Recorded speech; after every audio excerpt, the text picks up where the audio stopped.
আগের দিন আমরা অভিব্যক্তি সংক্রান্ত বিভিন্ন প্রমাণ, অভিব্যক্তি কাকে বলে, কীভাবে হয়েছিল, পৃথিবীর উদ্ভব, এইসবগুলো সম্পর্কে সব আলোচনা করেছি।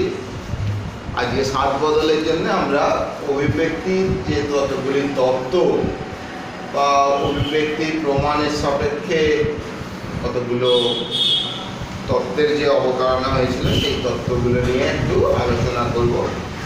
তারপর অবশিষ্ট যে প্রমাণগুলো আছে সেইগুলো আলোচনা করব। তো অভিব্যক্তি বলতে গেলে যে প্রমাণগুলো প্রথমেই আসে সেগুলো হলো ল্যামার্কবাদ এবং ডারউইনবাদ। এগুলি কি না, অভিব্যক্তি সংক্রান্ত প্রমাণ বা অভিব্যক্তি কীভাবে হয়েছে তার একটু ব্যাখ্যা করার চেষ্টা করেন ফ্রান্সের বিজ্ঞানী জাঁ ব্যাপটিস্ট দ্য ময়ে ল্যামার্ক, ওনার পুরো নাম। তো এই প্রসঙ্গে বলাই বাহুল্য, তিনি প্রথম বায়োলজি কথাটি প্রবর্তন করেন।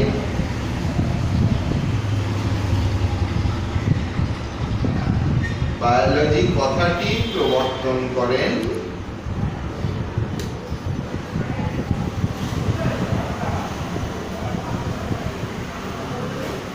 বিজ্ঞানী ল্যামার্ক। এনাদের এভলিউশনারি বায়োলজিস্ট বা বিবর্তনবাদী বিজ্ঞানী বলা হয়। ফ্রান্সের বিজ্ঞানী ছিলেন এবং প্রথম চিন্তা ভাবনা করেছিলেন বলে এই তত্ত্বগুলিকে প্রাধান্য দেওয়া হয়। ফিজিক্সের যেমন ডাল্টনবাদ সম্পূর্ণ সত্য না হলেও প্রথম ইলেকট্রনের অস্তিত্ব এবং পরমাণুর অস্তিত্ব সেগুলো নিয়ে ব্যাখ্যা করতে পেরেছিলেন বা সমর্থ হয়েছিলেন বলে সেগুলো এখনো পড়তে হয়। একইভাবে ল্যামার্কবাদ এবং ডারউইনবাদ সম্পূর্ণ সত্য হলেও না হলেও সেগুলোকে আমাদের অনুধ্যান করতে হয়, জানতে হয়, কেননা এগুলি প্রথম অভিব্যক্তি সংক্রান্ত তত্ত্ব। তো ল্যামার্কবাদ কাকে বলছেন না, ল্যামার্ক এই অভিব্যক্তি সংক্রান্ত যেসব তত্ত্বের অবতারণা করেছিলেন তিনি একটি গ্রন্থে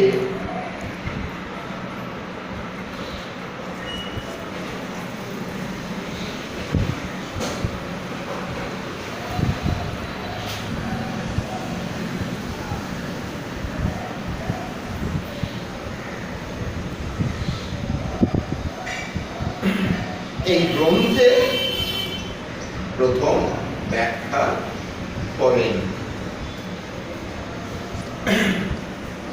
এবং তিনি বায়োলজি কথাটিরও অবতারণা করেন। তো ল্যামার্ক সংক্রান্ত বা ল্যামার্কের তত্ত্বগুলো হলো, প্রতিপাদ্য বিষয়গুলো হলো ব্যবহার সূত্র, অর্জিত গুণের বংশানুসরণ এবং তার পরবর্তী ক্ষেত্রে নতুন প্রজাতির উদ্ভব। ব্যবহার সূত্র কি বলছে না, কোনো অঙ্গ নিয়মিত ব্যবহার করার ফলে সেটি উন্নত হয়, এটি ল্যামার্কের ধারণা। এবং কোনো কোনো ক্ষেত্রে তার আকারগত পরিবর্তনও হয়ে থাকে। এই আকারগত পরিবর্তনের উপর ল্যামার্ক বিশেষভাবে জোর দিয়েছিলেন, যেটা আমরা পরবর্তী পয়েন্টে আসব। তাহলে এটা বোঝা যাচ্ছে যে কোনো অঙ্গ ব্যবহারের ফলে উন্নত হয়, আর সেই অঙ্গ যদি আবার ব্যবহার না করা হয় তাহলে সেটি লুপ্তপ্রায় অঙ্গে পরিণত হতে পারে। তবে তার জাদুপ্লাজম মতবাদের ধারণা স্পষ্ট ছিল না বলে ঠিক পরিবর্তনটা কোথায় হওয়া দরকার বা কোন মাইক্রো লেভেলে হলে তবে সেই পরিবর্তনটা পরবর্তী জন্মতেও চিরস্থায়ী হবে সেই সম্পর্কে বিশদভাবে বলতে পারেননি।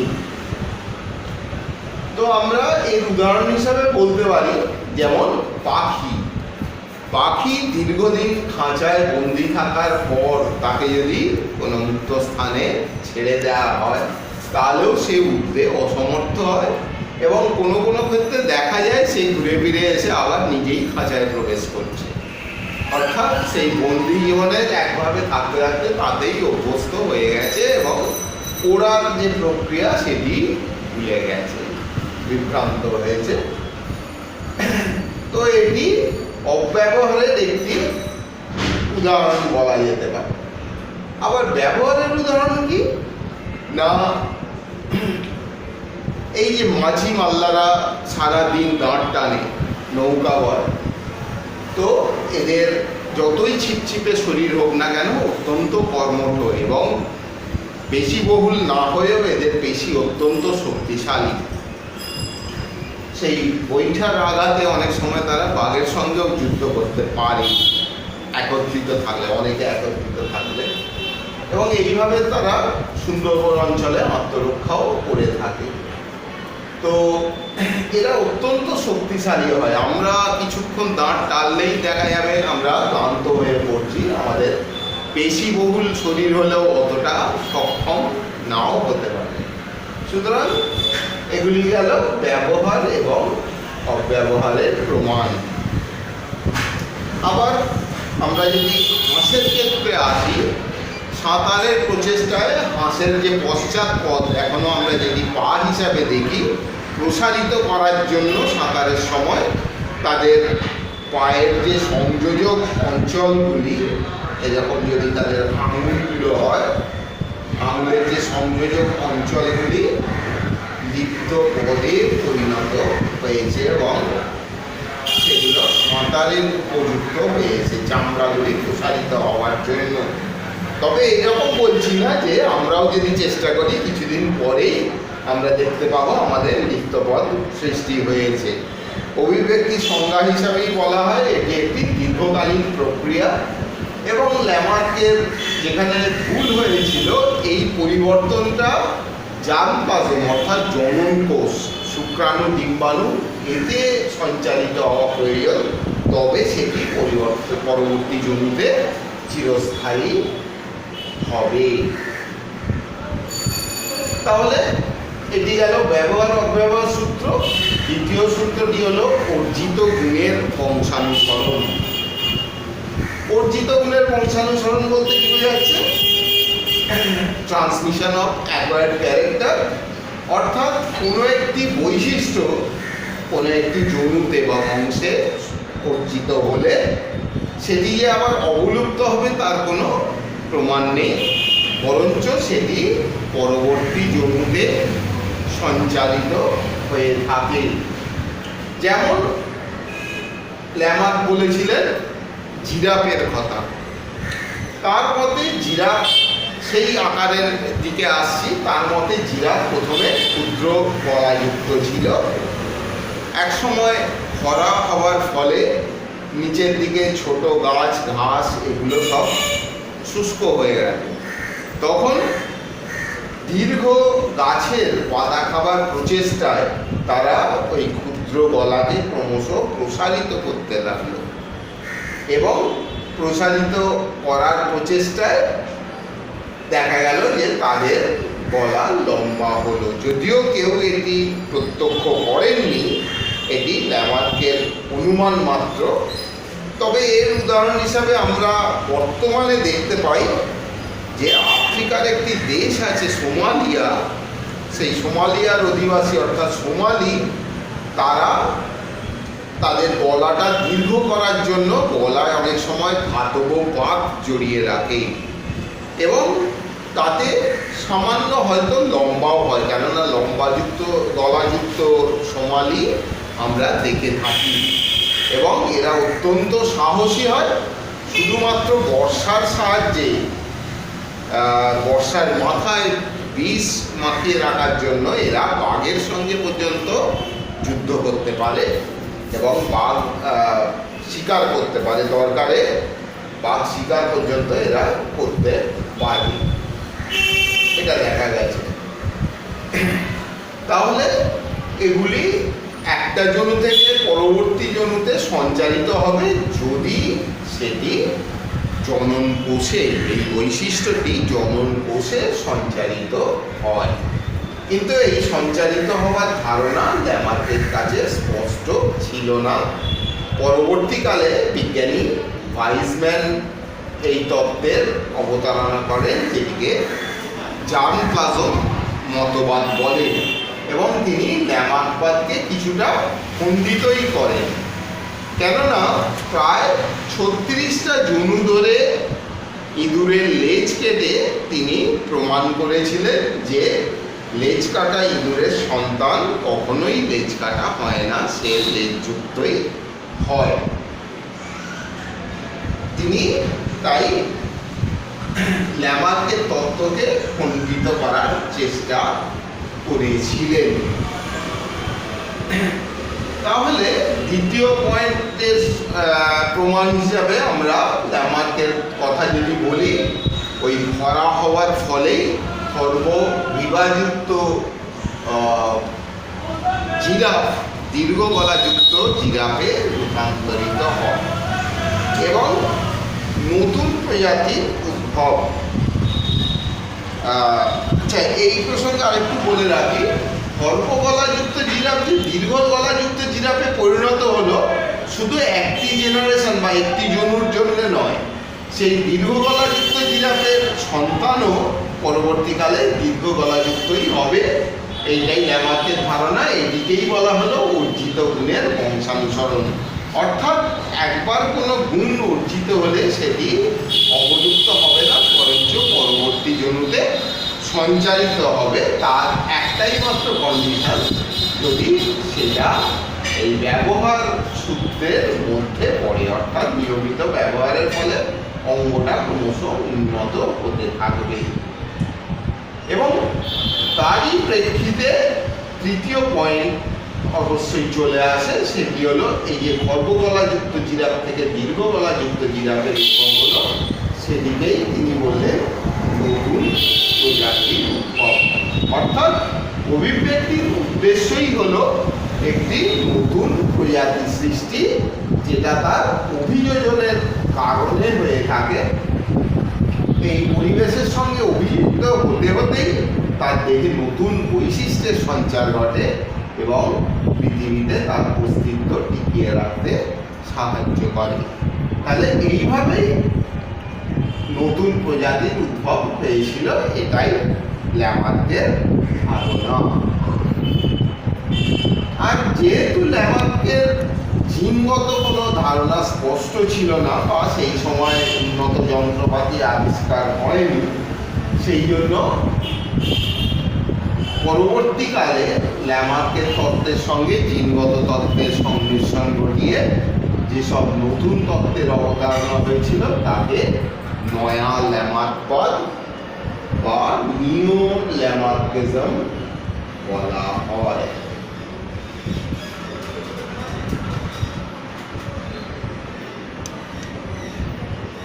বা নিও ল্যামার্কিজম।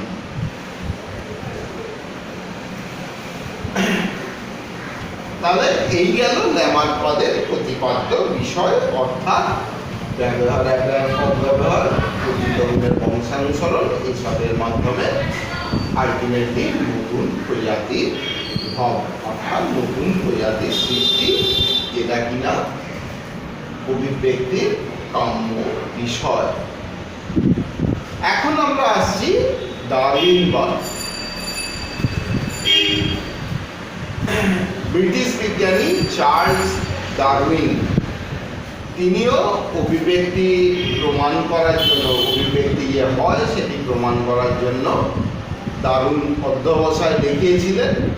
কেননা তার কতগুলো বিখ্যাত প্রচেষ্টা তিনি HMS বিগল নামক জাহাজে করে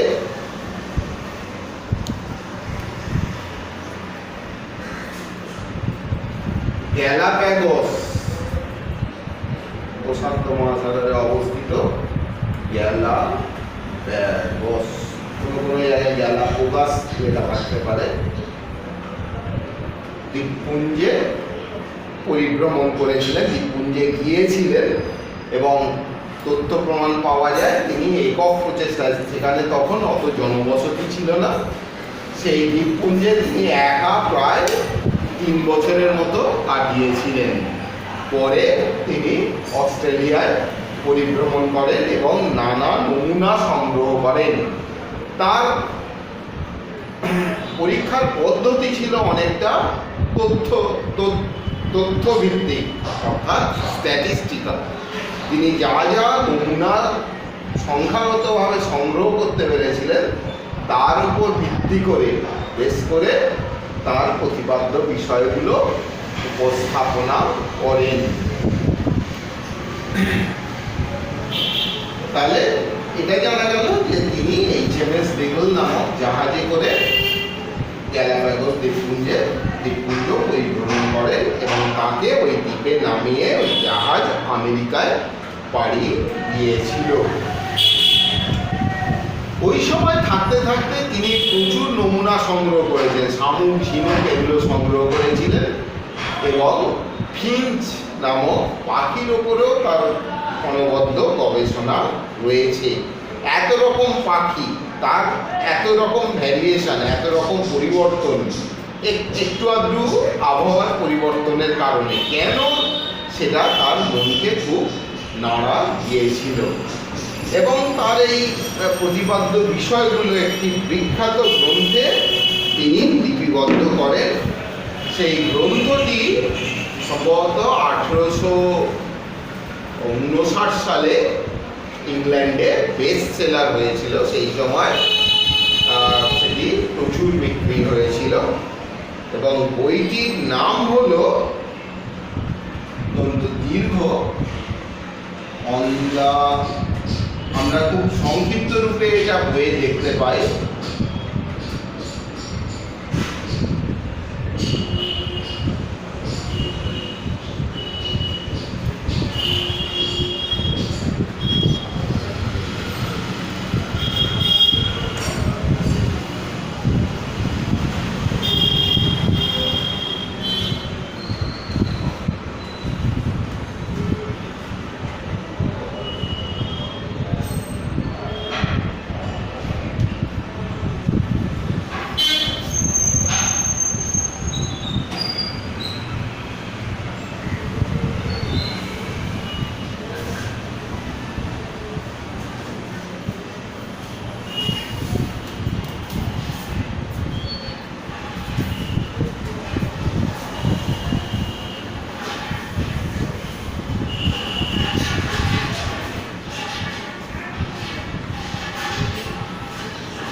এই ছিল প্রথম এডিশনে লেখা বইটির সম্পূর্ণ নাম, on the origin of species by means of natural selection and preservation of favoured races in the struggle for life. অর্থাৎ জীবন সংগ্রামে যে সকল প্রজাতি ফেভার্ড বাই নেচার, অর্থাৎ প্রকৃতি তাকে সংরক্ষণ করবে বলে মনে করছে, সেই সব প্রজাতিগুলি জীবন যুদ্ধে জয়ী হবে এবং তার অস্তিত্ব রক্ষা করতে সমর্থ হবে এবং অস্তিত্ব রক্ষায় প্রকৃতি তাকে যে নির্বাচিত করছে সেটাকেই তিনি ন্যাচারাল সিলেকশন বলে বিবেচনা করেছিলেন এবং এই ন্যাচারাল সিলেকশন তত্ত্বই পরবর্তীকালে খুব গ্রহণযোগ্য হয়েছিল। ছক বিজ্ঞানী একমতে স্বীকার করেছিলেন, যদিও তাদের ভিন্ন ভিন্ন ধারা মত পোষণ করতেন তারা, কিন্তু ন্যাচারাল সিলেকশন তত্ত্বকে তারা একবারেই অস্বীকার করেননি। সেই জন্য এই ন্যাচারাল সিলেকশন তত্ত্ব অত্যন্ত গুরুত্বপূর্ণ ছিল এবং পরবর্তীকালে ডারউইন এই এত বৃহৎ গ্রন্থের নাম ক্লেশদায়ক বলে সংক্ষিপ্ত করে on the origin of species by means of natural selection, এইরকম নাম পরবর্তী এডিশনে লিখেছিলেন। কিন্তু প্রথম এডিশনে এই এত দীর্ঘ নাম ছিল বইয়েরই, এবং সেটি দেখেই হয়তো সম্ভবত ব্রিটিশরা কৌতূহলী হয়ে প্রচুর গ্রন্থ কিনেছিলেন।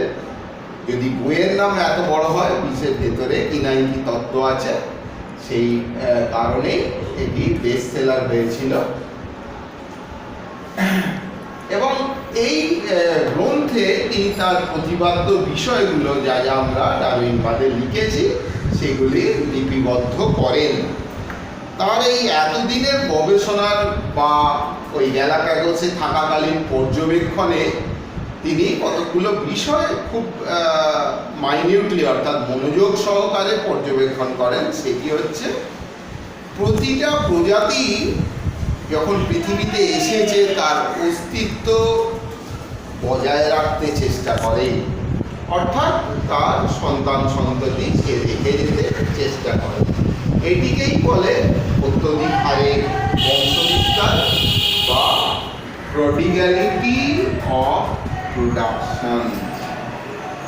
প্রডিগ্যালিটি অফ প্রোডাকশন কিরকম না, এটা যদি আমরা একটু আলোচনা করি তাহলে দেখব সমুদ্রে প্যাসিফিক ওশান আটলান্টিকে পাওয়া যায় ইলিশের মতো একটা মাছ, যেটাকে সালমন, স্পেলিং ওয়াইজ সালমন বলা হয়, কিন্তু জেনারেল প্রোনাউন্সিয়েশনে একে সামন বলা হয়ে থাকে। ইলিশের মতো একটি মাছ, যেটি একজোড়া যদি ডিম পাড়ে কোনো সিজনে, প্রায় সেটি 11 থেকে 11,90,000 এরকম বা 12 কোটির মতো ডিম দিয়ে থাকে। এখন এই সব ডিম থেকে যদি বাচ্চা হয়ে থাকে তাহলে স্বাভাবিক সমুদ্রে মাছ একদম গিজগিজ করবে। কিন্তু এত ডিম দেওয়ার কারণ কি? আমরা জানি এই সব মাছের ক্ষেত্রে প্রধানত এদের বহির্নিষেক অর্থাৎ জলেই নিষেক হয়।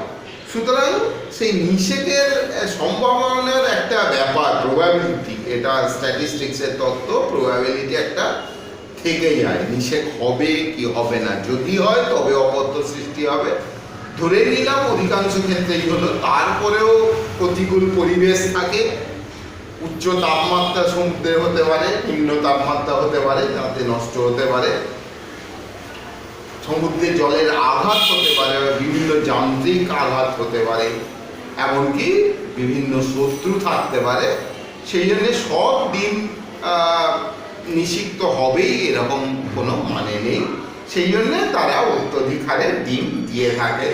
আমরা সাধারণত যে মাছ খেয়ে থাকি, বড় রুই বা কাতলা মাছ, সেক্ষেত্রেও আমরা প্রচুর ডিম দেখতে পাই, কেননা এক একটা ডিমের তালে পোস্তদানার মতো ডিম। সুতরাং ওগুলো গুনতে বসলে ওই রকম কাছাকাছি 12 কোটি না হোক কাছাকাছি চলে যাবে। সুতরাং অত্যধিক হারে বংশবিস্তার এটা একটা মানুষের বলছি, ভুল বললাম, এটি প্রজাতির স্বাভাবিক প্রবৃত্তি। একইভাবে তিনি প্রমাণ করেন যে জলজ শামুক, যে শামুকগুলো বেশিরভাগ জলে থাকে, তাদেরও এক জোড়া এক একটা সিজনে 3 থেকে 4 কোটি ডিম দিয়ে থাকে। অয়েস্টার, পার্ল, এগুলো অর্থাৎ ঝিনুক, তারাও ওই রকম ডিম দিয়ে থাকে। কারণটা একটাই, ওই যে অনেক ডিমই নষ্ট হতে পারে প্রতিকূল পরিবেশে, বা সবাই নিষিক্ত নাও হতে পারে, বা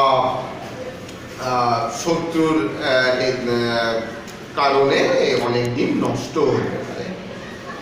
তিনি আরেকটি তথ্যের অবতারণা করেছিলেন এটি বলতে গিয়ে, কিন্তু কীভাবে ক্যালকুলেশন হয়েছিল সেটা বলা খুবই মুশকিল। তার নথি সব তথ্য প্রভাবে না পেলে বলা শক্ত। তিনি বলেন কোনো ক্যালকুলেশন, ম্যাথামেটিক্যাল ক্যালকুলেশন তিনি অবশ্যই করেছিলেন, যে একজোড়া হাতি যদি প্রজনন শুরু করে, প্রায় 750 বৎসরে স্বাভাবিকভাবে তাদের যদি মৃত্যু হয়, তাহলে 750 বছরে প্রায় 1,90,00,000 হাতি সারা পৃথিবী দাপাদাপি করে বেড়াবে। তাহলে এই 750 বছর সেটা খুব একটা ক্ষুদ্র প্যারামিটার নয়, অনেকটাই, কিন্তু তাও 750 বছরে 1,90,00,000 হাতি হওয়ার কথা। তো এখানে বলাই বাহুল্য, হাতি যদি গড়ে 60-70 বছর বাঁচে এবং তারা 12 বছরে একবার সন্তান দিয়ে থাকে, তাহলে সেই হারে দিলেও তার সারা লাইফে 3 থেকে 4টি ম্যাক্সিমাম সন্তান দিতে পারবে, কিন্তু তাতেও কত হাতি হওয়ার সম্ভাবনা রয়ে যাচ্ছে। তাহলে অত্যধিক হারে বংশবিস্তার হওয়ার রেজাল্ট যা, ফলাফল যা, সেটা দ্বিতীয়টি অনেক সময় বলা হয় যে এর ফলস্বরূপ কী বিষয়ের সম্মুখীন আমরা হয়ে থাকি। তার মধ্যে দ্বিতীয়টি হলো খাদ্য ও বাসস্থানের অভাব। পৃথিবীতে খাদ্য ও বাসস্থান সীমিত, এটা নিয়ে অর্থনীতিবিদ ম্যালথাসের একটা থিওরি রয়েছে যে পপুলেশন বৃদ্ধিপ্রাপ্ত হয় জিপিতে, অর্থাৎ জিওমেট্রিক প্রোগ্রেশনে, গুণোত্তর হারে। যেমন স্টার্টিং যদি হয় 2 দিয়ে, 2-এর গুণিতক 4, 4-এ 8, 8-এ 16, এইভাবে বৃদ্ধিপ্রাপ্ত হবে। কিন্তু খাদ্য বা ফুড সেই তুলনায় সমান্তর প্রকৃতির, অর্থাৎ 2-এর অন্তর থাকলে 4, এখানে সমান হলো, কিন্তু তারপরেই পেছিয়ে পড়লো 6, তারপরে 8।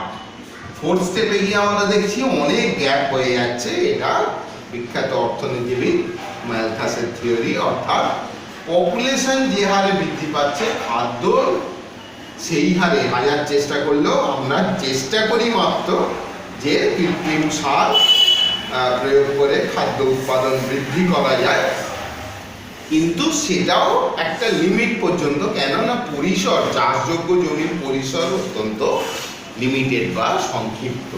তাহলে এইভাবে পপুলেশনের সঙ্গে ফুড বা খাদ্যের একটা ফারাক বা গ্যাপ আমরা লক্ষ্য করছি, যেটা কিনা এই দ্বিতীয় কারণ, অর্থাৎ খাদ্য ও বাসস্থানের অভাব, সেটা সৃষ্টি করে থাকি। তাহলে খাদ্য এবং বাসস্থানের যদি অভাব সৃষ্টি হয়, প্রতিটি প্রজাতি তার অস্তিত্ব টিকিয়ে রাখার চেষ্টা করবে, সুতরাং সে তার খাদ্য ভাণ্ডার নিজেই খুঁজে নিতে চেষ্টা করবে। তার কারণে সৃষ্টি হবে কি, স্ট্রাগল ফর এক্সিস্টেন্স, অর্থাৎ অস্তিত্বের জন্য সংগ্রাম বা বেঁচে থাকার জন্য সংগ্রাম। এই বেঁচে থাকার জন্য সংগ্রাম 3 প্রকার। প্রথমটি হলো অন্তঃপ্রজাতিক সংগ্রাম। অন্তঃপ্রজাতিক ইন্ট্রাস্পেসিফিক, অর্থাৎ একই প্রজাতির মধ্যে। এখন দেখা যায় কোনো ক্ষেত্রে কোনো পাখি তার ডিম নষ্ট করে ফেলছে, অর্থাৎ সেই খালি টিকে থাকবে, সে তার অপত্যকে বাঁচতে দেবে না। এটা প্রথম তত্ত্বের কিছুটা পরিপন্থী মনে হলেও কোনো প্রজাতিতে সেটা লক্ষ্য করা যায়। আবার কোনো সাপ তাদের সন্তানকে খেয়ে ফেলে, এরকম ধারণাও প্রচলিত রয়েছে। আমাদের প্রাইমেটস অর্থাৎ হনুমান, বাঁদর, এদের ক্ষেত্রে দেখা যায় কোনো পুরুষ সন্তান সৃষ্টি হলে পুরুষ হনুমান বা বাঁদর সেটিকে মারবার চেষ্টা করে। তাহলে এগুলি গেলে একই প্রজাতির মধ্যে বলে অন্তঃপ্রজাতিক সংগ্রাম। দ্বিতীয় ক্ষেত্রে আমরা দেখি আন্তঃপ্রজাতিক সংগ্রাম। এই সংগ্রামটি সবচেয়ে প্রকট, কেননা অস্তিত্ব টিকিয়ে রাখার জন্য আমরা যে বিভিন্ন প্রকার খাদ্য সামগ্রী তৈরি করি, তার জন্য একটা শৃঙ্খল তৈরি হয়, যার মধ্যে দিয়ে এনার্জি বা শক্তির স্থানান্তর ঘটে। অর্থাৎ একটি প্রজাতি অপরকে ভক্ষণ করে তার জীবন ধারণ করে। এটি হয়ে গেল আন্তঃপ্রজাতিক সংগ্রাম। যেমন বাঘ হরিণকে খাবেই, আবার আমরাও বিভিন্ন প্রকার খাদ্য সামগ্রী গ্রহণ করি। গরু ঘাস খেলে গরুকে আবার বাঘ খেতে পারে। অনেক সময় শক্তিশালী হলে বাঘ এবং কুমিরের মধ্যেও সংঘাতের সৃষ্টি হয়। এই বিভিন্ন প্রজাতির মধ্যে যে সংগ্রাম, সেটি হয়ে গেল আন্তঃপ্রজাতিক সংগ্রাম, যেটি আমরা ফুড চেইন বা খাদ্য শৃঙ্খলে দেখে থাকি। এই দুই সংগ্রামের পরেও কোনো প্রজাতি তার অস্তিত্ব টিকিয়ে রাখতে সমর্থ হবে কিনা সেটি নির্ভর করছে সম্পূর্ণ প্রকৃতির উপর। যেমন খুব সোজা একটা উদাহরণ দিয়ে বলতে পারি, চোর চুরি করে ভাবলো যে সে দিব্যি ভালোভাবে আজকে খাওয়া দাওয়া করবে, কিন্তু রাস্তা দিয়ে যাওয়ার সময় কোনো কারণে কোনো গাছ উৎপাটিত হয়ে তার মাথায় পড়লো বা কোনো বাড়ির বারান্দা ভেঙে পড়লো, তার মৃত্যু ঘটল। সুতরাং এখানে প্রকৃতি আলটিমেটলি নির্ধারণ করছে যে কোনো প্রজাতি টিকবে কি টিকবে না। তাহলে এই তিন প্রকার সংগ্রামের মধ্যে দিয়ে আমরা অনবরত এগিয়ে চলেছি বা কোনো প্রজাতি এগিয়ে চলেছে। চতুর্থ বিষয়বস্তুটি হলো যোগ্যতমের উদ্বর্তন। এই প্রকৃতির সঙ্গে সংগ্রামে যে যোগ্যতম বলে বিবেচিত হবে, সেই যোগ্যতমই এখানে টিকে থাকবে। কিন্তু ডারউইন এই যোগ্যতমের আবির্ভাব কিভাবে হয়েছিল সে সম্পর্কে বিশদ কোনো ব্যাখ্যা করেননি বা বলেননি। এই প্রকৃতির দ্বারা যোগ্যতম যদি নির্বাচিত হয়, অর্থাৎ প্রকৃতির যে প্রতিকূল পরিবেশে সে অভিযোজিত হওয়ার জন্য যদি বিবেচিত হয়, তাহলে তার দেহে কিছু সূক্ষ্ম সূক্ষ্ম পরিবর্তন আমরা লক্ষ্য করতে পারি। এই সূক্ষ্ম সূক্ষ্ম পরিবর্তনকেই প্রকরণ বা ভেদ বা ভ্যারিয়েশন বলা হয়।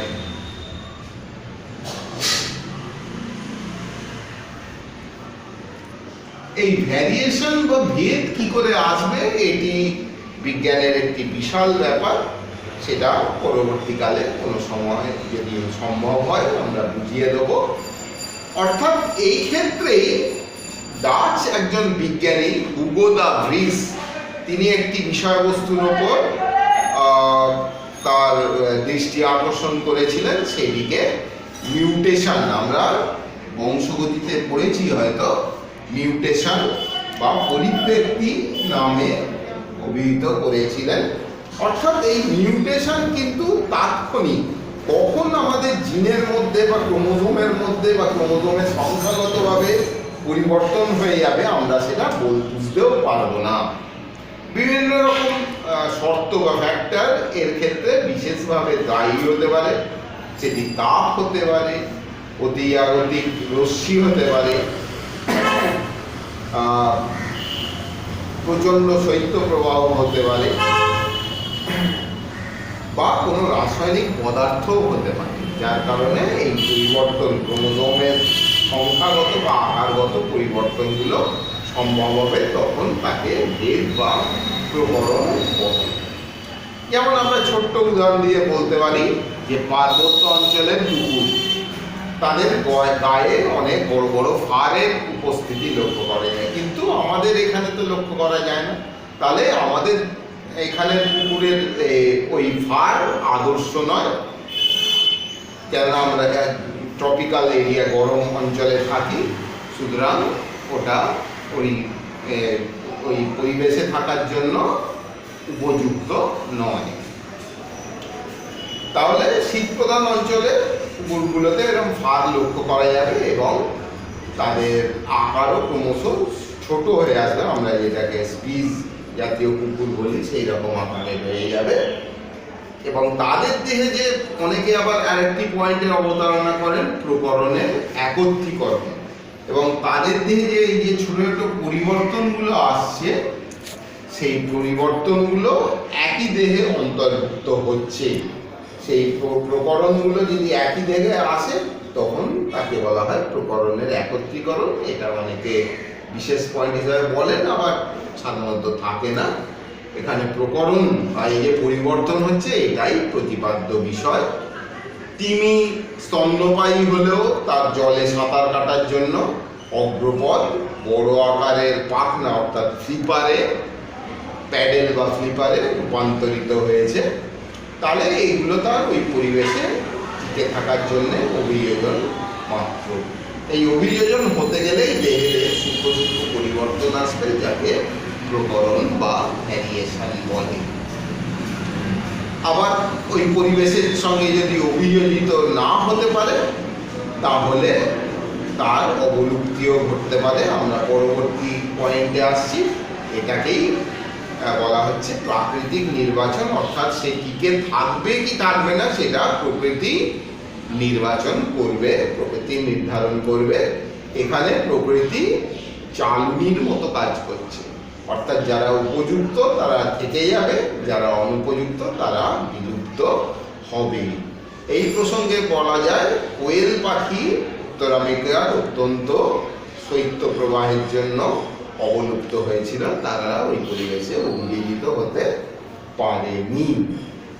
আর এই এত কিছু ঘটনার ফলেই যেটি হবার সেটি হবে, অর্থাৎ দেখতে আপাতত একই হলো, এই যে প্রকরণ ঘটলো এবং প্রকৃতি তাদের নির্বাচন করলো, তার জন্য একটা নতুন প্রজাতি সৃষ্টি হলো। অর্থাৎ আমরা যে কুকুর দেখে থাকি তার থেকে পার্বত্য অঞ্চলের কুকুর প্রজাতিতে আলাদা হয়ে গেল, তাদের বৈজ্ঞানিক নামও আলাদা, এবং তার জন্য নতুন প্রজাতির সৃষ্টি হলো বা উদ্ভব ঘটলো।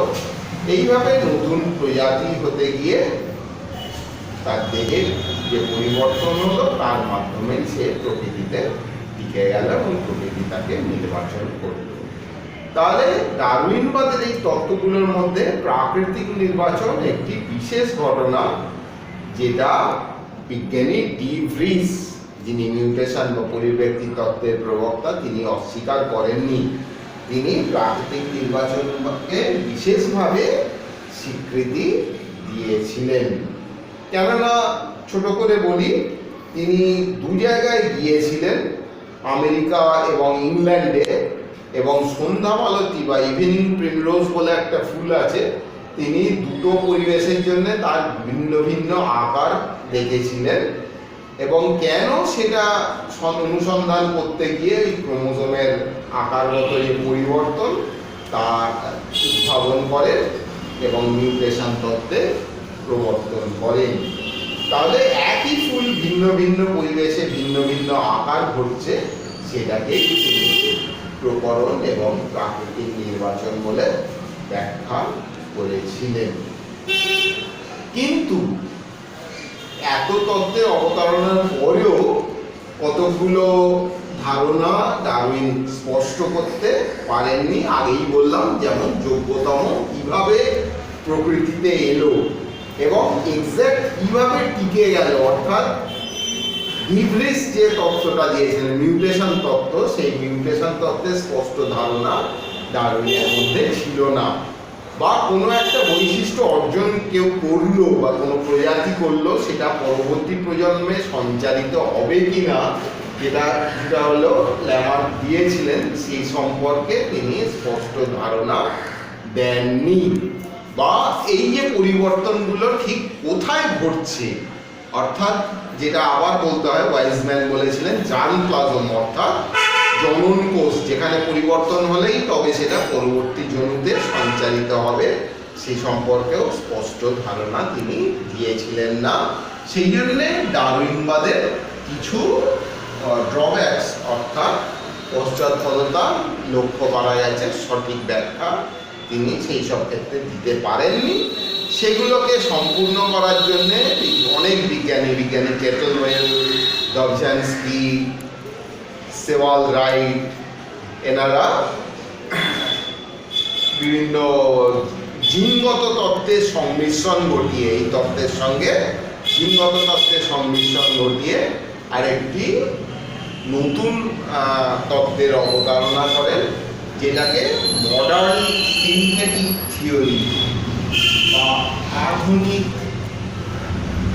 সংশ্লেষবাদ।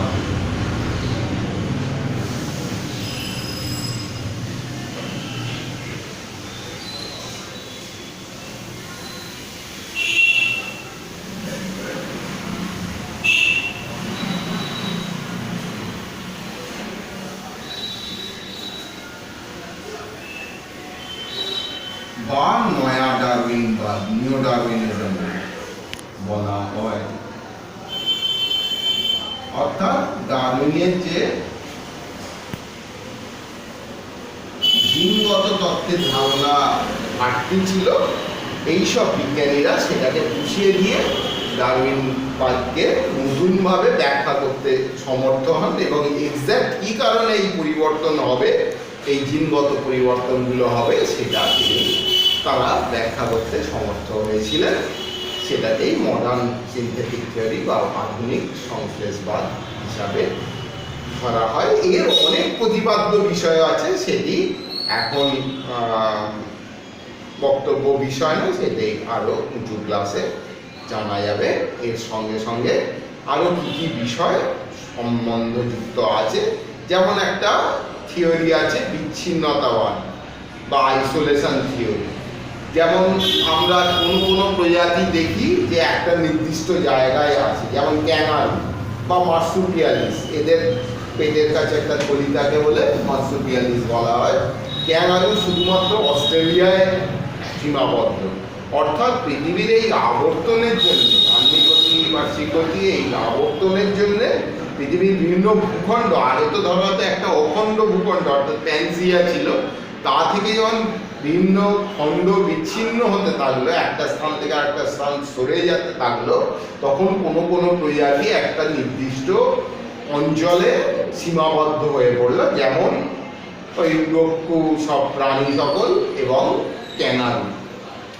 এবং ওই পরিবেশে থাকতে থাকতে তাদের দেহজ কিছু পরিবর্তন, যেমন এই মার্সুপিয়াম বলা হলো, তাদের উদরের কাছে একটা অতিরিক্ত থলি সৃষ্টি হলো, এইরকম পরিবর্তনগুলো দেখতে পাই। এমনকি প্ল্যাটিপাস, যেসব স্তন্যপায়ী ডিম দেয় কিন্তু আবার পক্ষী, সরীসৃপ এবং স্তন্যপায়ী সন্ধিগত প্রাণী, এইরকম কিছু অদ্ভুত টাইপের প্রাণী আমরা দেখতে পাই, যেগুলো এই নিও ডারউইনিজম দ্বারা ব্যাখ্যা করা সহজ হবে। তাহলে অভিব্যক্তি সংক্রান্ত যে বিভিন্ন তত্ত্ব, সেগুলো আমরা এখন জানলাম। এছাড়াও আর কিছু কিছু যেগুলো প্রমাণ আছে, সেগুলো আমরা পরবর্তী ক্লাসে বিশদভাবে আলোচনা করব।